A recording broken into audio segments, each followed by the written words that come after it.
ఈరోజు ఒక బాధాకరమైన దృశ్యాన్ని చూశాం. హృదయం చలించిపోయింది మాకు.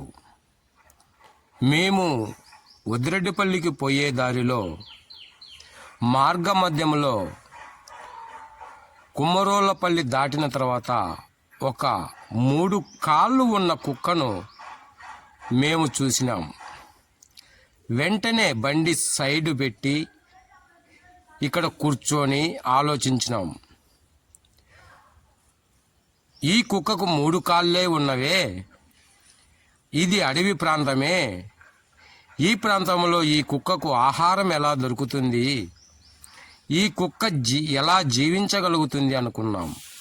వెంటనే మా దగ్గర ఉన్న మేము తీసుకువెళ్తున్న ఆహారంలో 3/4 భాగం దానికి తీసుకెళ్ళి ఒక పేపర్లో పెట్టి అక్కడ దానికి ఆహారాన్ని అందించడం జరిగింది. ఇలాగే ఇటువంటి చూడండి, 3 కాళ్ళు, ముందర 2 కాళ్ళు, వెనకల 1 కాలు మాత్రమే ఉన్నది ఆ కుక్కకు. ఇటువంటి దృశ్యము మనుషులకు బాధాకరం కదా. ఏది ఏమైనా మనము ఈ కుక్కని ఇంటికి తీసుకెళ్ళి మనము సాకలేము. ఎందుకంటే ఆల్రెడీ మా ఇంట్లో 3 కుక్కలు ఉన్నాయి కాబట్టి ఈ కుక్కను సాకడానికి మాకు చాలా ఇబ్బందికరంగా ఉంటుంది. కానీ మనకున్నంతలో, మనము చేయగలిగినంతలో మనము ఈ జంతువులకు సహాయం చేయాలనే ఆలోచనతో వెంటనే ఆహారాన్ని అందించినాం. అయితే ఈ విషయాన్ని మీకు ఈ వీడియో రూపంలో ఎందుకు తెలియచేస్తున్నామంటే, మీరు కూడా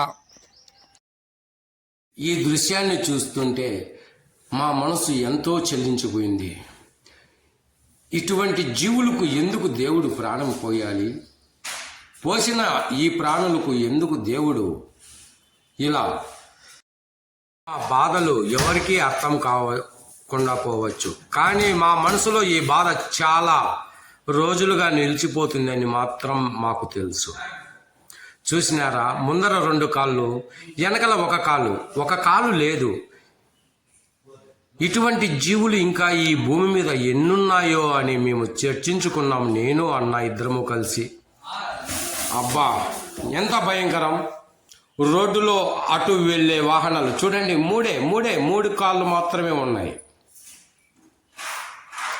మనిషికి 1 కాలు పోతానట్లే చుట్టుపక్కల ఉన్న బంధువులు, స్నేహితులు, మనకు కావలసిన వాళ్ళు ఎంతో బాధపడతాము. ఆ మనిషికి సహాయం చేయడానికి ముందుకు వస్తాము, కానీ ఇటువంటి ఈ జంతువులకు సహాయం చేయడానికి ఎంతమందికి మనసు ఉంటుంది కదా.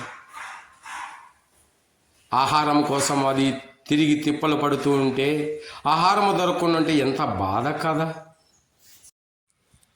మీరు ఇటువంటి దృశ్యాలను చూసినప్పుడు మీకేమనిపిస్తుంది? మీకు ఏదైనా సహాయం చేయాలనిపిస్తుందా? లేదా వీధి కుక్కలకు కూడా మనమేంది సహాయం చేసేది అనుకుంటారా? దేవునికి ఈ సమస్యను వదిలిపెడతారా? చెప్పండి. వీడియో చూసే ప్రతి ఒక్కరికి నమస్కారం. దయచేసి మీరు కామెంట్ చేస్తే, మీరు చేసే కామెంట్ ద్వారా నా నిర్ణయం ఉంటుంది. ఈ కుక్కలకు సహాయం చేయాలా లేదా నా పని నేను చూసుకోవాలా అనేది. మీరు దయచేసి మీరు ఒక్కసారి కామెంట్ రూపంలో తెలియజేస్తే నా నిర్ణయం నేను మార్చుకోగలుగుతాను. నేను చేసినది మంచిదా చెడ్డదా దయచేసి చెప్పండి.